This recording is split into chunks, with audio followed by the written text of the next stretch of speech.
Assalamualaikum, welcome to Bimbel Santai. Belajar cara santai, hasil tetap pandai. Sebelum menonton videonya, jangan lupa subscribe, like, comment, and share ya.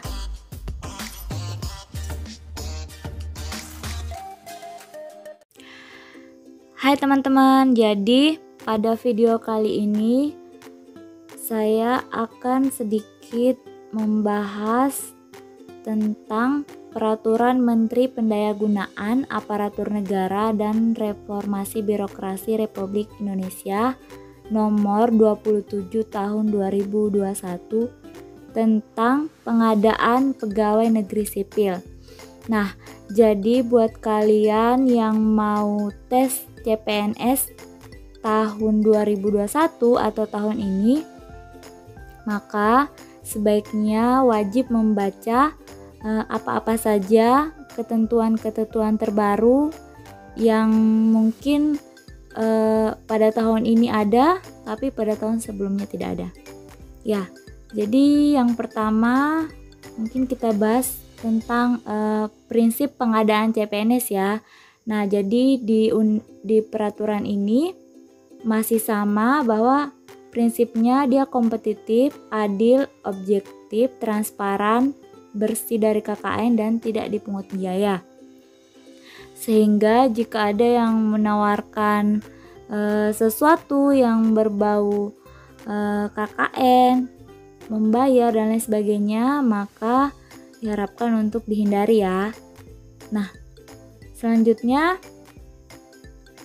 untuk jenis-jenis formasi atau kebutuhan penetapan pengadaan CPNS itu ada dua ya. Jadi ada yang dari instansi pusat. Nah, untuk di instansi pusat itu ada beberapa jalur-jalur masuknya. Jadi bisa mengikuti 4 jalur, putra putri lulusan terbaik atau cum laude, kemudian ada diaspora, penyandang disabilitas, dan putra putri Papua dan Papua Barat.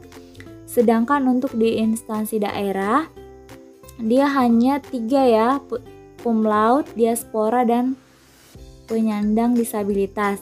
Jadi kalau untuk instansi daerah tidak ada formasi putra putri Papua dan Papua Barat. Nah, kemudian selanjutnya apa sih persyaratan umum untuk bisa mendaftar CPNS? Nah, usianya itu paling rendah 18 tahun ya, dan paling tinggi itu 35 tahun saat melamar.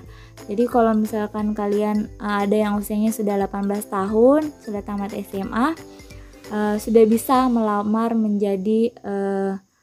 melamar untuk PNS atau CPNS. Kemudian tidak pernah dipidana ya, dengan pidana penjara berdasarkan keputusan pengadilan, penjara 2 tahun atau lebih.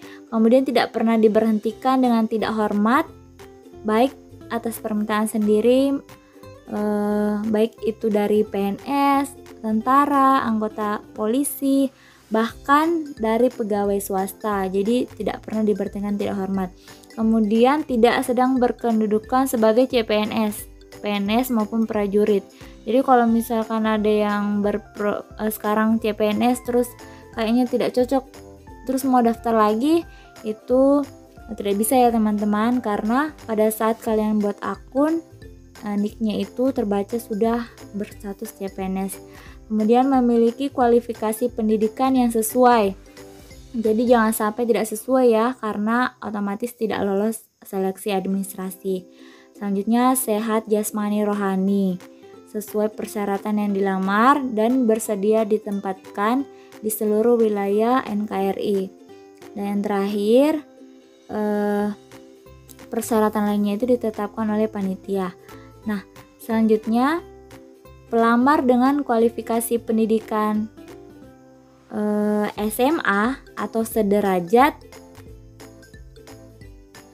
harus memiliki ijazah yang terdaftar di kementerian yang menyelenggarakan urusan pemerintahan, pendidikan, dan kebudayaan.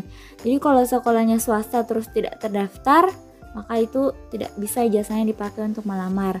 Sama dengan pelamar lulusan perguruan tinggi, ijazahnya itu harus terakreditasi oleh BAN PT.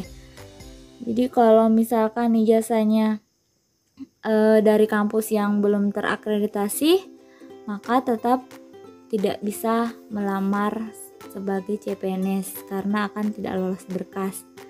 Nah, tadi kan umurnya 18 tahun minimal, kemudian 35 tahun maksimal. Nah, ini ada pengecualian untuk 3 kategori. Yang pertama untuk dokter spesialis dan dokter gigi. Kemudian dokter pendidik klinis, dan yang terakhir dosen peneliti berkaitan dengan kualifikasi pendidikan dokter atau sudah S3. Jadi mereka bisa melamar, batas usianya itu 40 tahun. Jadi kalau dosen yang tadi sebelumnya 35 tahun itu untuk magister. Nah, kemudian pelamar yang melamar pada kebutuhan jenis tenaga kesehatan, nah dia harus mensyaratkan STTR atau STR ya maksud saya, jadi surat tanda registrasi. Nah kalau tidak ada juga, maka kemungkinan besar tidak lolos seleksi administrasi. Nah, STR ini diunggah pada saat kita membuat akun di SSCASN. Nah, kemudian masalah akreditasi program studi. Jadi akreditasi program studi perguruan tinggi itu sangat penting ya teman-teman. Jadi kita bisa dapat di PDPT atau kita bisa ambil di pangkalan data BAN PT, atau kita bisa minta langsung ke pihak kampus karena biasanya pada saat mendaftar itu dibutuhkan legalisir akreditasi. Nah, sepertinya itu saja teman-teman untuk video kali ini. Nanti bab selanjutnya akan dibahas lebih lanjut pada video selanjutnya.